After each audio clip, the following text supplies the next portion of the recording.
Welcome back. Well, we have Katrina Foley here, who is running for state senate, and she's got a lot to tell us about. Tomorrow is the last day to vote. Yeah. So I know we're just sliding right in here right beforehand, but that's great. I'm glad you could come on. So there's a lot going on, and just real quickly, let's talk a little bit about your history. Great. Well, I'm the mayor of Costa Mesa, and over the last 10 days, I've been a little busy fighting the coronavirus in terms of what's going on, and the federal government and the state government trying to make Orange County the epicenter for all patients that are testing positive for coronavirus. So we've been pushing back against that. We filed a court injunction, and the court granted our relief, and then we put a lot of pressure on, and the federal government withdrew. So for now, we're not going to have to worry about that. But before that, I've been on the city council this is my 12th year. I was 4 years on the Newport Mesa School Board, so I have a lot of education experience. I'm married to a teacher, and also I was a planning commissioner in Costa Mesa. And before that, I sat on a committee, the Human Relations Committee and the Child Care and Youth Services Committee when my boys were little. So I've put a lot of time into serving our local community. Okay, and why would you want to do this particular position? Well, I never thought about it before. It wasn't something that I contemplated, but after the 2018 election, I had a group of people come and talk to me and recruit me to run, because we've been dealing with a lot of issues here locally in Orange County, and we can't get the state solution.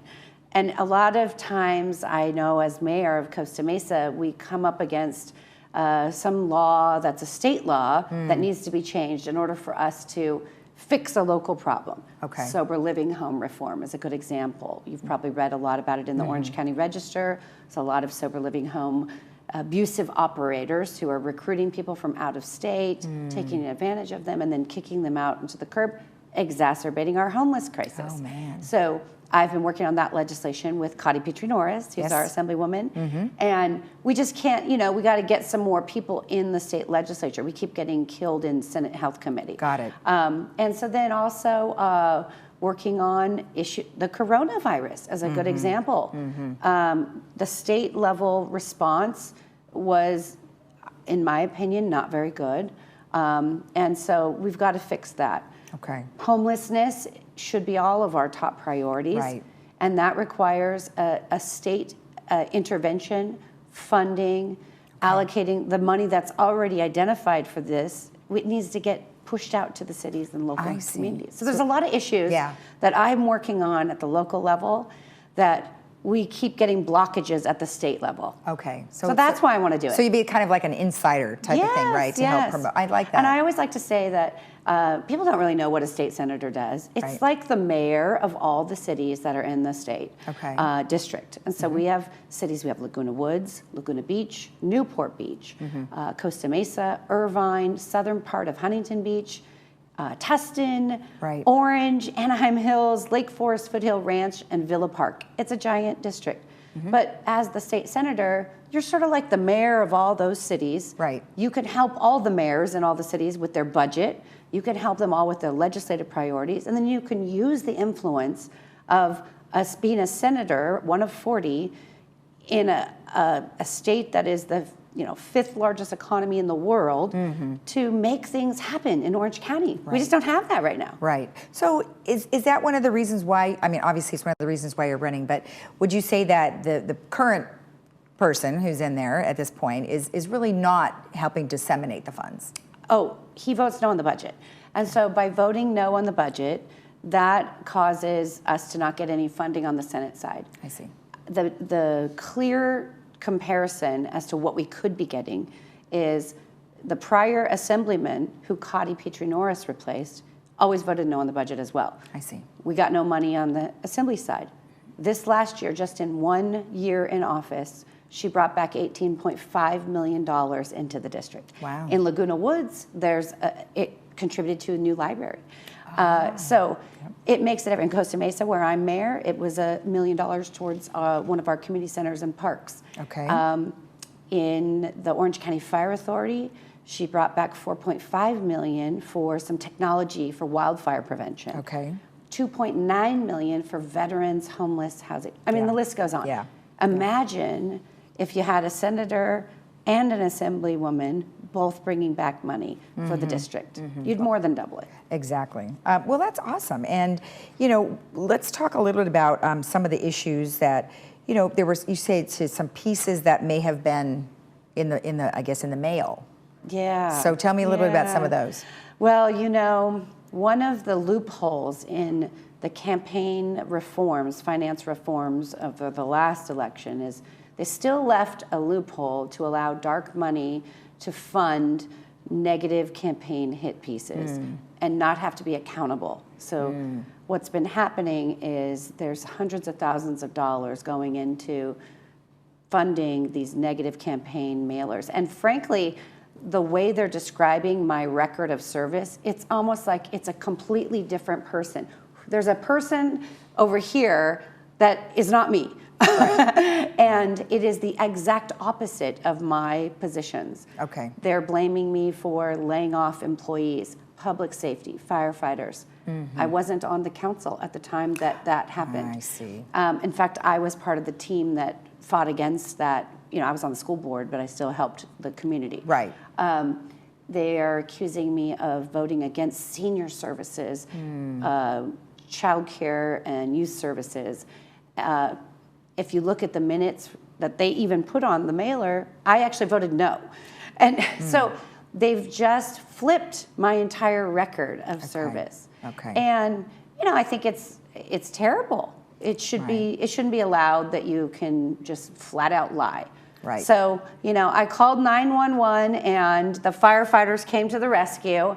Many of you should have received some mailers in your mailbox that dispute all of those things. Okay. I'm endorsed by the California professional firefighters, the Costa Mesa and Huntington Beach firefighters, as well as police associations from both of those cities. I'm also endorsed by the Newport Beach firefighters, the Orange County Fire Authority. Okay. Lots of Orange County Employees Association. So I have the support of the public employees. So Okay. that's all of that. It's just lies. Reject the lies. Yeah, well, you know, like you said, there's no accountability for something no like that, and accountability. trying to go after them after a long period of time, I'm sure, is very difficult. Oh, well, when you can drop $90,000 in a day, that's very hard. You know, our campaign dollars are coming in. I've got people who give $1 a month, people who give $37 a month, and everything in between. Right, And right. so, you know, we're working hard to run a positive campaign focused on the issues that residents care about. We talked a lot about first responders there just a little bit ago, especially with firefighters. What are some of the things that are challenging to have right now for them? Oh gosh, you know, this is a really hard time for firefighters because of climate change. We literally have wildfire season all year long. It's not a season anymore, it's just a regular occurrence. And so it's a lot of stress on their bodies. It's a lot of exposure to contaminants. I did recently Orange County Fire Authority training where you learned a lot about all of these pollutants that are in some of the furniture that we're buying now, a lot of plastics. So it burns really hot and fast, and it is actually very toxic for them. Wow. One of the things that we've done in Costa Mesa that I took the lead on, and I would, as a senator, really help to push other cities and help to get the funding for this, is that we have these exhaust extraction equipment in each firehouse, because you think about it, they live in the firehouse. When they bring the truck in, all that exhaust goes right into the firehouse unless you have an exhaust extraction system. Oh, People don't interesting. think about that stuff. Yeah. Washers and dryers, something as simple as that. I helped to lead the effort to fund those in all of our fire stations just within the last couple of years. They never had them before. So they bring all those contaminants home to their families, washing them in the washing machine at home with their kids' clothes. Right. So those kinds of simple things go a long way. Right. You know, and also mental health. I think anybody in public safety these days, first responders, whether you're in police or fire, you're actually you're putting yourself at risk because of guns. People, you don't know who has a gun, who's have mental health issues, and might think you're someone else. And and it never used to be like that. Right, right. Yeah. Well, awesome. Well, good. What else do you want to tell us? Well, it's just been a great, journey. I've got to meet so many people across the district. There's really, I think, 5 things that voters care about that I feel I would be the best candidate to work on. Okay. Ending homelessness across the district, people care about that, and I've got the experience to work on that. I've worked on it in the last 3 years. In Costa Mesa, we've permanently housed 105 people out of the 187 that were homeless. So all right. we have a system that works. I'll take it across the district. Okay. Housing and affordability of housing. Even in Laguna Woods, I'm hearing from residents who are concerned about especially women over 60 becoming homeless, living in their cars. So that's an issue we've got to fix. We've got to make housing more affordable for people. Climate action. You know, we have to protect our planet for our next generation. I've got a 21-year-old and a 19-year-old, and I want them to enjoy this beautiful coastal district that we have. Right. So we've got to protect it.